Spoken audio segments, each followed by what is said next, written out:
Crouse.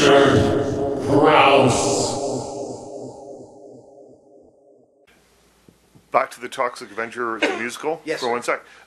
What message do you want people to walk out of the theater in their in their heads? Well, Toxic Avenger the musical, luckily, both David Bryan and Joe DiPietro have very much involved in environment. What I would suggest, though, is one step further, because Al Gore is full of shit. His movie, talk about fear-mongering. He mongers fear. I hope that people will go out of the Toxic Avenger musical not just worrying about the environment, but thinking, well, where is all this ozone breakdown coming from? It's not man-made. Some of it may be. Most of it comes from bovine flatulence. Most of it comes from cows and sheep and pigs farting and shitting. So maybe, and Al Gore doesn't have the courage to say it because he and his big fat wife were trying to censor music. They tried to make their bones doing that. He couldn't even forget it. He couldn't even carry his own state. But he's made $200 million, never had a job in his life. But you just look at him and he's just so disgusting. He's a hypocrite. And Poultrygeist Night of the Chicken Dead makes fun of the limousine liberals. They're worse. At least you know where the fascists stand. The Bush crowd tell you, you don't like us, we're going to bomb you. At least you know where you stand. But the point is, why didn't Gore, with his An Inconvenient Truth, he didn't say one word about, hey, perhaps if there were fewer cows around, the ozone would be in better shape, and maybe we shouldn't be eating meat because these animals are tortured and they shit all over the place, and they in order to raise one cow, you're destroying land because the corn and the stuff that the soybeans in the rainforest, the soybeans that go to Europe, the thousands of acres every year of rainforest, which, as you know, creates oxygen or whatever it creates, is going to make soybeans for the pigs and cows in Europe to eat. So, but these phonies don't talk about that. I hope that people go out of the Toxic Avenger musical not just thinking about let's clean up our local swamp, because that we talked about that in 1983. The next step is cutting down on meat. Don't eat meat. I don't eat any meat. I don't eat any fish, and I don't eat any chicken.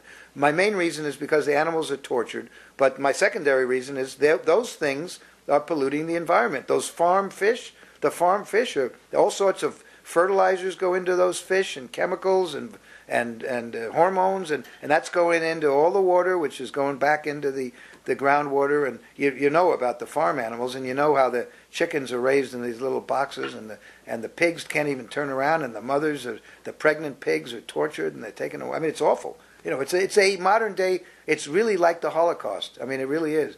And the maybe just getting people to think about the environment will get them to take the next step, because we don't need to be eating all this meat and fish. And not to mention the fact that we've got these 14-year-old Americans who are the size of Rhode Island, and a lot of it is chemicals. They're eating this fast food, which is full of chemicals. So Poultrygeist Night of the Chicken Dead is an anti-carnivore movie, anti-fast food, and also a musical, oddly enough. It's got a lot of singing and dancing in it.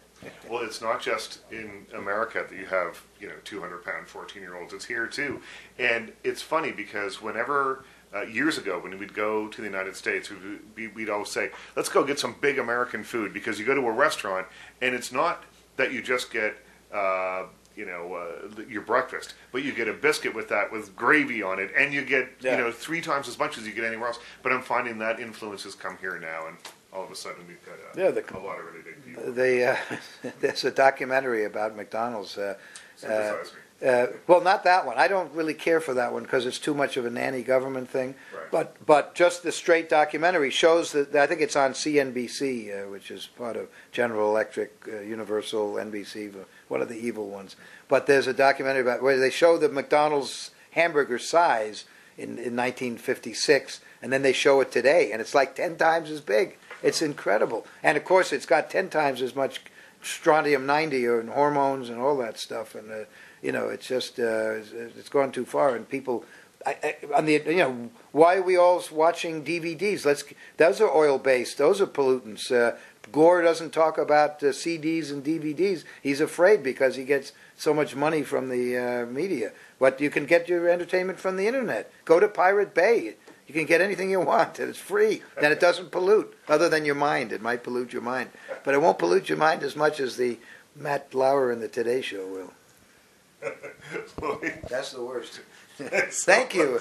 And Toxic Avenger the musical. It's the most important thing is it's great entertainment, and that's what Troma's. Our movies are supposed to be entertaining. That's the first. That's the first thing is to be entertaining. But give people something to chew on, give them something interesting, something to ponder, and they'll come back. And the Toxic Avenger musical does just that. But it's totally entertaining. That's what's great. Yeah, and the songs are great. Yeah. And Richard Crouse is great. Yay! He's the best. Lloyd, thank you. Thank you. Thank you. Richard Crouse.